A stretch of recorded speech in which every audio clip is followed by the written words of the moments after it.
and Chad Charpa Joseph were among 6 people killed in an American airstrike on a small vessel near the coast of Venezuela earlier this week. Now, according to the reports confirmed by Gary Aboud, the secretary of non-governmental organization Fishermen and Friends of the Sea, this U.S. military strike occurred in international waters, and the victims were innocent fishermen, not drug traffickers or terrorists. Aboud expressed his condolences to the families, calling their deaths nothing short of murder. He said, and I quote, "I am very, very sorry that they were murdered like this. People are now terrified to go out to sea. We have invited warmongers into our waters and given them permission to kill outside the judicial process. It's absolutely sad that these things are allowed to happen, and these people were killed in this manner, but it's by a foreign power.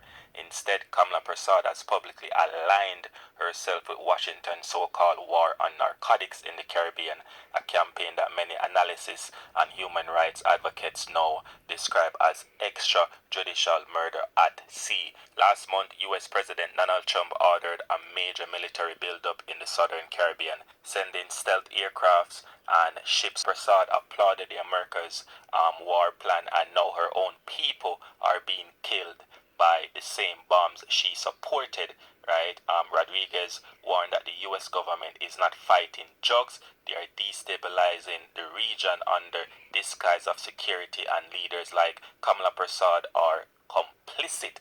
And truth be told, and let's be clear, this is not just a U.S.-Venezuela issue, right? This is about sovereignty, justice, and leadership in the Caribbean, and why a small island like Trinidad is allowing foreign military to kill its citizens without due process, imports roughly 20 essential commodities from Venezuela, yet instead of building peaceful cooperation, their government is backing an American war. That stance, and these remarks were carried by multiple outlets nationally and internationally. Let's see, for example, this action US intervention.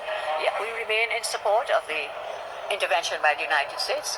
In fact, since that has happened, you would have seen that the amount of murders in my own country has fallen, the numbers. That might be partly because of that, and the other part would be, of course, the state of emergency that we have in place, which has not disrupted lives except the lives of criminals. Am I in support? Yes, I remain in support of the U.S. intervention in the region. Criminals are criminals, and we have to wipe out criminals, as I see. Violently had said it. So yes, we are in support. Unless I have evidence to the contrary that something is wrong, I have no such evidence. People are saying no due process, no law, whatever.